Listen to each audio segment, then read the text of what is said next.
किसान साथियों, सभी किसान जो धान की खेती करते हैं उनके मन में केवल एक ही विचार बार बार उठते रहते हैं कि हम अपनी धान की फसल के उत्पादन को कैसे बढ़ाएं, कैसे एक एकड़ में 35 से 40 क्विंटल तक उत्पादन बढ़ा सकते हैं।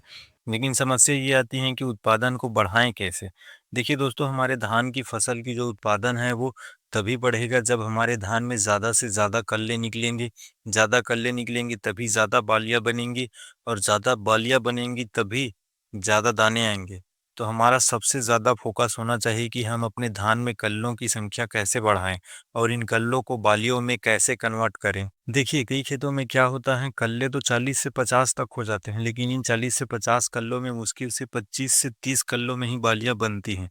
तो वही हमने कल्ले तो बढ़ा लिए, लेकिन आधे कल्लों में ही बालियाँ आएँगी, तो फिर कल्लों के ज़्यादा होने का महत्व ही क्या है? इसीलिए हमें कल्लों के साथ-साथ उन्हें बालियों में कन्वर्ट करने पर भी फ़ोकस करना है। देखिए, उत्पादन बढ़ाने के लिए सबसे महत्वपूर्ण होता है कि हमें अपने फसलों पर खाद का मैनेजमेंट कैसे करना है, क्योंकि इसमें ज़रा-सी भी लापरवाही उत्पादन को काफ़ी ज़्यादा घटा देती है। लगभग 90% किसान ये नहीं जानते कि हमें अपने फसल में कौन-सी खाद कब देनी है और कितनी मात्रा में देनी है, और यही कारण है कि हमारे धान की उत्पादन घट जाती है। लेकिन मैं आज आपको ये सारी जानकारी आज इस वीडियो में देने वाला हूँ कि आपको कौन-सा खाद अपने फसल में कब-कब डालना है और साथ में उसके क्या-क्या मिक्स करके डालना है।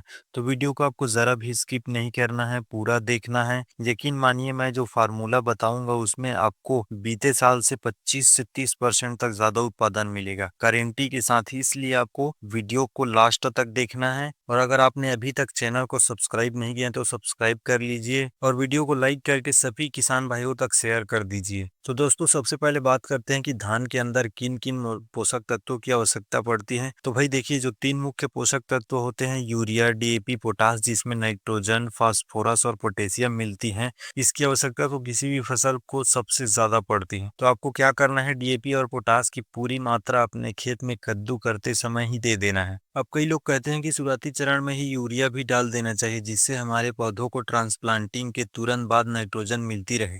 तो भैया, जो डीएपी आपने दिया है ना, उसमें 18% यूरिया ऑलरेडी होता है। अब जब हमारे पौधे छोटे होते हैं, शुरुआती चरण में होते हैं, तब उन्हें कम भोजन की आवश्यकता होती है।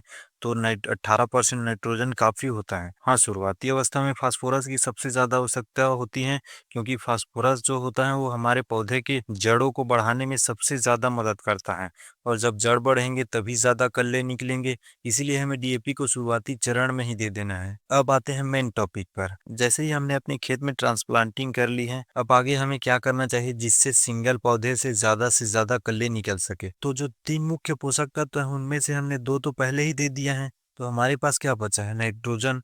और नाइट्रोजन की आवश्यकता हमारे फसलों को अगले 30 दिनों तक सबसे ज़्यादा पड़ने वाली है। नाइट्रोजन की बदौलत हमारे फसल की वेजिटेटिव ग्रोथ बढ़ेगी। नाइट्रोजन की बदौलत हमारी जो पत्तियों में हरापन होता है ना, मतलब क्लोरोफिल निर्माण में भी सहायक होगा। साथ ही भोजन बनाने के लिए जो प्रकाश संश्लेषण की क्रिया में नाइट्रोजन की आवश्यकता पड़ेगी। तो हमें पहली यूरिया खाद कब देनी है? तो देखिए, ट्रांसप्लांटिंग के बाद हमारे जो पौधे होते हैं वो बेहोश होते हैं। तीसरे दिन से उनकी नई जड़ें निकलने स्टार्ट होती हैं। चौथे 5वें दिन पौधे खड़े होते हैं, और अगले 10 दिनों तक जो जड़ें हैं वो जमीन में अच्छे से फैल जाती हैं और पौधे होश में आ जाता है। तो पौधों को नाइट्रोजन की आवश्यकता होती है, साथ ही और कई चीजों की आवश्यकता होती है। तो अब बताता हूँ कि अब क्या करना है। तो आपको रोपाई के 10वें या 11वें दिन में आपको एक पूरा पैक यूरिया ले लेना है। इसमें 10 किलो 21% वाला जिंक ले लेना है, और इसी में 3 किलो 80% वाला सल्फर ले लेना है। साथ ही अगर आपने रोपाई के समय डाला है तो ठीक है, अगर नहीं डाला है तो 1 लीटर क्लोरोपाइरीफास ले लेना है। ये क्लोरोपाइरीफास क्या काम करता है, जो हमारे जमीन के नीचे हानिकारक कीट होते हैं उन सभी को मार देता है।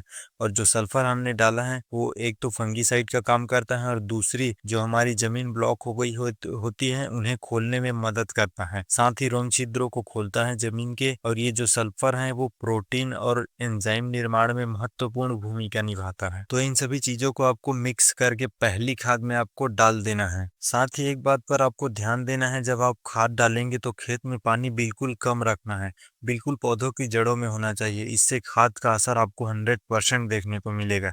ज्यादा पानी में जो नाइट्रोजन है वो नीचे चला जाता है। अब इसके 10 से 12 दिन बाद, यानी आपकी फसल 20 से 22 दिन की हो जाएगी, फसल बिल्कुल तंदुरुस्त हो जाएगा, हेल्दी हो जाएगा, हरा भरा हो जाएगा।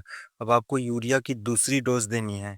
अब दूसरी यूरिया में हमें क्या देना है, 35 किलो से 1 बैग तक यूरिया लेना है, साथ में 5 से 10 किलो मैग्नीशियम सल्फेट लेना है, साथ ही 5 से 10 किलो फेरस सल्फेट लेना है और मिक्स करके खेत में डाल देना है। अब यहाँ से कल्ले निकलने स्टार्ट हो जाएंगे, आपका खेत एकदम हरा भरा हो जाएगा, पूरा खेत कल्लों से भर जाएगा, पूरा खेत एकदम लस ग्रीन हो जाएगा। अब बात करते हैं यूरिया के तीसरे डोज की, तो ये आपकी वैरायटी पर जो यूरिया की 3 डोज आपको पूरी करनी है वो आपकी वैरायटी पर निर्भर करती है। अगर आपने 90 से 95 दिन में पकने वाली धान की वैरायटी लगाई है तो आपको यूरिया की तीसरी डोज 35 दिनों में दे देनी है। इसमें आपको क्या करना है, यूरिया की मात्रा को 1 बैग से घटाकर 35 किलो कर देना है। इसके साथ में 500 ग्राम थायोफेनेट मिथाइल जो रोको नाम से आता है, या फिर आप कोई सा भी नाम से किसी अच्छी कंपनी का ले सकते हैं। अब इसको अच्छे से मिक्स करके आपको खेत में डाल देना है। अब आपकी फसल को सभी पोषक तत्व मिल गए हैं, जड़ों में लगने वाले फंगस जनित रोगों के लिए हो गए हैं, जितने भी हानिकारक कीट हैं उनके लिए हो गए हैं। अब आपकी फसल इतना हरा भरा हो जाएगा, कल्लों से भर जाएगा, लोग पूछेंगे कि क्या डाला है। एक काम आपको और क्या करना है, जब फसल 40 दिन की हो जाएगी तो आपको एक स्प्रे कर देना है। इसमें क्या लेना है, 1 किलो यूरिया ले लेना है, 1 किलो मैग्नीज सल्फेट ले लेना है और उसी में 1 किलो फेरस सल्फेट ले लेना है। इन सभी को मिक्स करके स्प्रे कर देना है ताकि जो बची खुची कसर है वो भी पूरी हो जाए। अगर आप इस फार्मूले के हिसाब से अपने खेत में खाद डालते हैं तो गारंटी है आपकी जो उत्पादन है वो पिछले साल से 25 से 30% तक ज्यादा आएगी। तो किसान साथियों, आज की इस वीडियो में बस इतना ही। वीडियो को लास्ट तक देखने के लिए धन्यवाद। साथ ही चैनल को सब्सक्राइब कर लीजिए, वीडियो को लाइक कर दीजिए और इस वीडियो को सभी किसान भाइयों तक शेयर कर दीजिए। धन्यवाद।